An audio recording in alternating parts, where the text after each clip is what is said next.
My wife refused to be a mother, and our daughter stopped thinking of her as family. My wife and I were high school sweethearts. We built a life together, had a daughter, and promised to be a. I never imagined I'd be the one saying this. But sometimes, I look at my wife, the woman I've loved since we were teenagers, and I don't recognize her anymore. We were childhood sweethearts, grew up in the same town, passed notes in school, shared secrets at midnight over video calls. We were that kind of love story. Everyone thought we were endgame. By the time she was 19 and I was 17, we found out she was pregnant. It wasn't planned, but it wasn't a tragedy either. It felt like a new chapter, not a death sentence. We got married shortly after our daughter was born. A small ceremony, close friends, nervous smiles. I remember holding our newborn daughter in my arms and thinking, this is it. My life had changed, and it felt good. Fast forward 10 years. Our daughter is 10 now, and she barely speaks to her mother. Not because she's a bad kid, not because she's rebellious, because something broke between them, and I don't know how to fix it. My wife is a small business owner now. She started her company 5 years ago, turning a passion project into something real, something profitable. And I was proud of her, still am.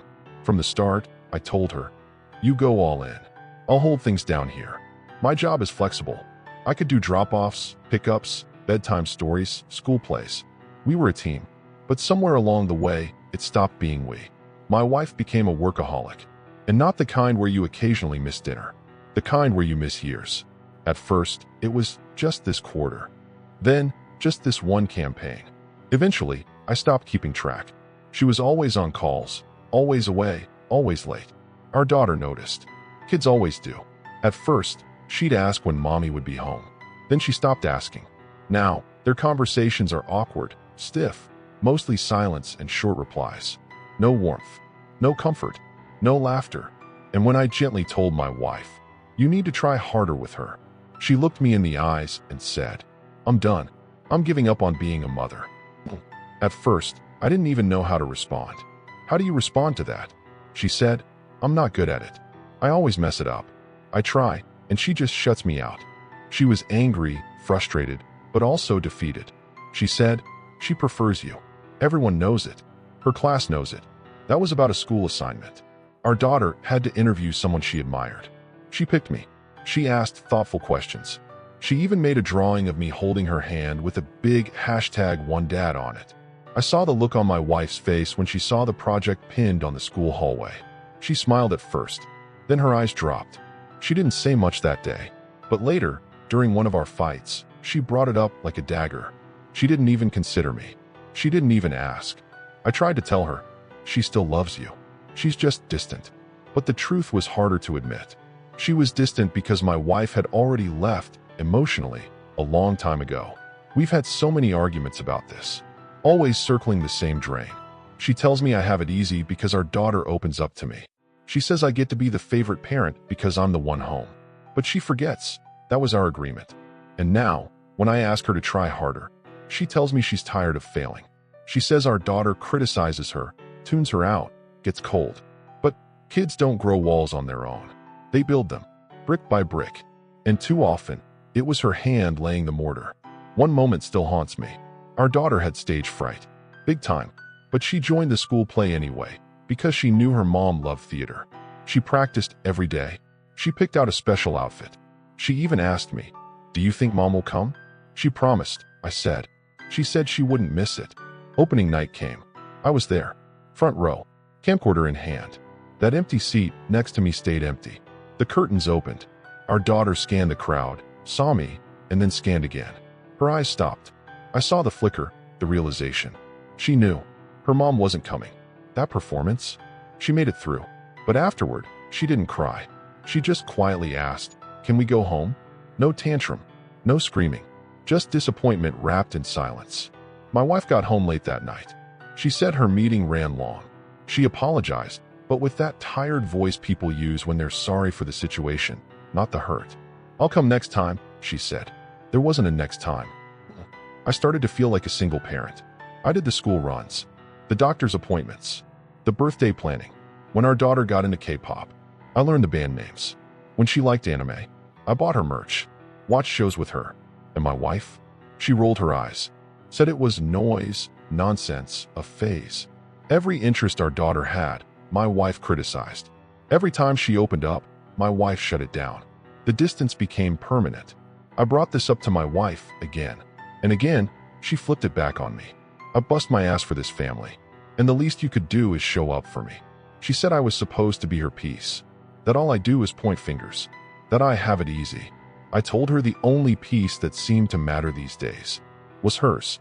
Our daughter and I aren't obstacles to your peace, I said. We're your family. She didn't like that. She started saying, fine. If my business is what's driving us apart, I'll give it up.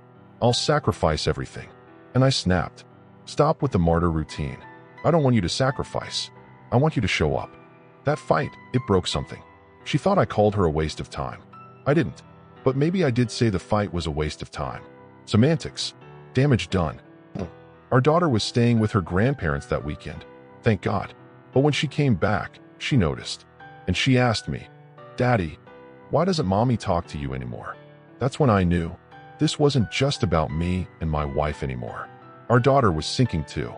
When our daughter asked me why Mommy doesn't talk to me anymore, I had no answer. Just a pit in my stomach. That's the thing with tension. You think kids don't notice. But they do. They feel it. They see the empty spaces between us at dinner. The way my wife's eyes glaze over when our daughter speaks. The way she's glued to her phone, even during family time. And that moment, when our daughter asked that question, was my breaking point. I told my wife we needed to talk. For real. No defensiveness. No deflections. She looked nervous. I could see it. We sat on the couch like strangers who used to be lovers.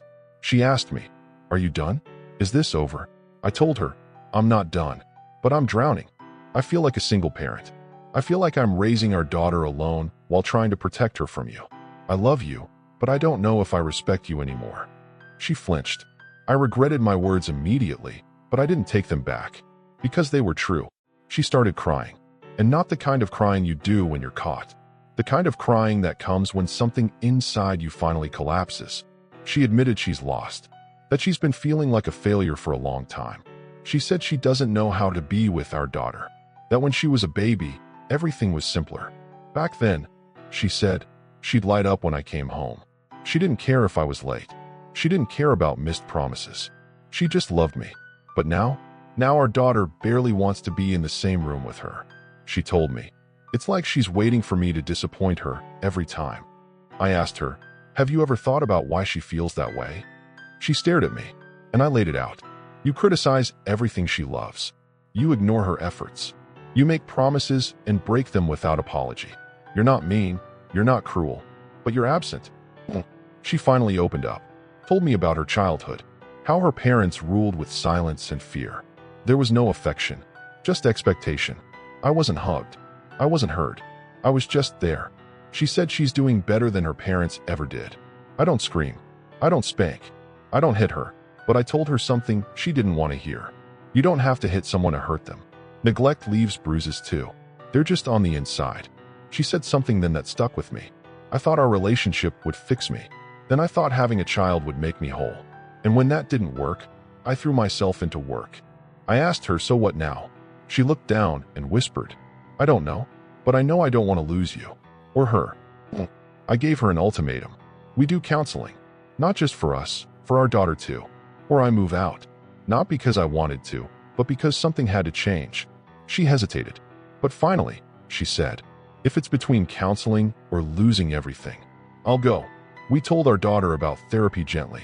We didn't want it to feel like punishment. She actually responded better than we expected. Like Grandma and Grandpa, she asked. My parents go to couples counseling too. She smiled, small but real. That was the first sign of hope I'd seen in a while. We began conjoint therapy. First awkward sessions. Long silences. Tears that came out sideways, as sarcasm, defensiveness, stonewalling. But we showed up. All three of us. And slowly, something shifted. My wife started asking questions. Not how was school, but real questions. What's your favorite part of that anime? Can you show me the dance from that K-pop group? Why do you like that song so much? She even started watching clips with her. Not every night. Not always with full focus. But she showed up. And our daughter? She started responding. Tentatively. But she did. A few weeks later, we went to an amusement park. It was the first real family outing in months. They paired up on rides, played mini games, laughed. Not fake, not forced. Laughed. I watched them from a distance and felt something crack open in me. Maybe, just maybe, we could come back from this. But healing isn't a straight line.